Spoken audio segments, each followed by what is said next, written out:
சபையோர் அனைவருக்கும் வணக்கம். என் பெயர் மசே சுபாஷ் பாரதி. நாம் சிபிஎஸ் கொடுங்கியூர் அரசு பள்ளியில் 5ஆம் வகுப்பு பயின்று வருகிறேன். இப்பொழுது நான் கூறப்போவது வீர தமிழச்சி குயிலியை பற்றி. குயிலி என்ற பெயரை கேட்டவுடன் நமக்கு திரைப்பட நாயகியை நினைவுக்கு வரலாம். ஆனால் அதை போன்ற சாதாரண நாயகி அல்ல, நமது தாய், வீர தமிழச்சி குயிலி 2ஆம் உலகப் போரில் முதன்முறையாக தற்கொலை படை தாக்குதல்கள் நடத்தப்பட்டதாகவும் கொரில்லா படை தாக்குதல்கள் நடத்தப்பட்டதாகவும் தமிழர்களின் வீர தீர பராக்கிரம செயல்களை மறைத்து வரலாறு பேசும். ஆனால் உலகிலேயே முதன்முறையாக வீரமங்கை வேலுநாச்சியார் 5000 பெண்கள் மட்டுமே உள்ள உடையாள் பெண்கள் படையை அமைத்தார். அப்பெண்கள் படைக்கு நல்ல வீரமும் மதிநுட்பமும் மதியுகமும் சமயோசித செயல்பாடும் உடைய நமது வீரத்தாய் குயிலியை தளபதியாகவும் நியமித்தார்.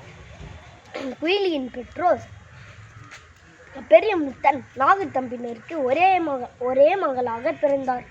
அவர் குயிலியின் தாயார் காளைகளை அடக்குவதில் மிக வல்லமை பெற்றவர். ஒரு சமயம் காளைகளை அடக்கும் பொழுது வீர மரணம் அடைந்தார்.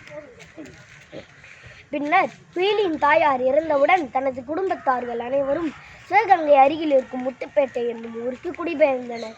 அங்கே வீரமங்கை வேலுநாச்சியாரின் வீர தீர பராக்கிரம செயல்களை ஒவ்வொரு நாளும் கேள்விப்பட்டார். சந்திக்க வேண்டும் என்று ஆவலுடன் காத்து கொண்டிருந்தார். சந்திக்க வேண்டிய வாய்ப்பு கிடைத்தது. மகிழுடன் சந்தித்தனர்.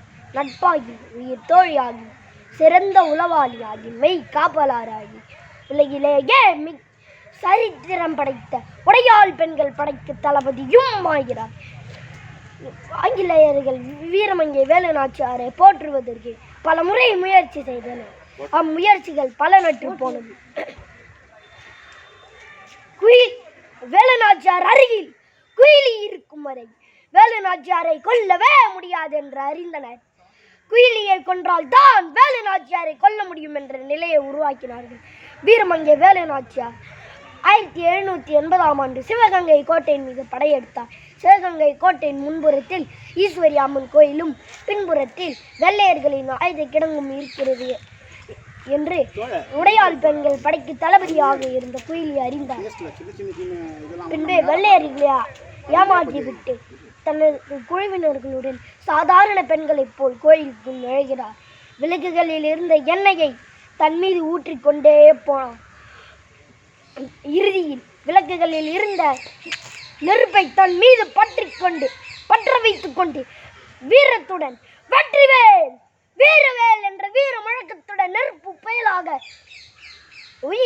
உயிர் ஆயுதமேந்தி நெருப்பு புயலாக வெள்ளையர்களின் ஆயுத கிடங்கில் நுழைந்தார். வெள்ளையர்களின் ஆயுத கிடங்கில் வெடித்து சிதறியது.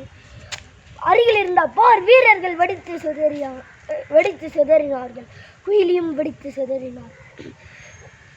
குயிலி தன்னை நெருப்பில் மாய்த்து கொண்டதால் வீரமங்கை வேலுநாச்சியாருக்கு பெரும் வெற்றியை தேடித்தந்தது.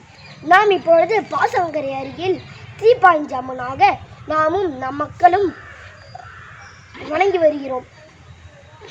இவரதின் உண்மை, உழைப்பு, தியாகம், தன்னகிரில்லா நாட்டுப்பற்று வரலாற்றையும் உலகறியச் செய்து. நன்றி, வணக்கம்.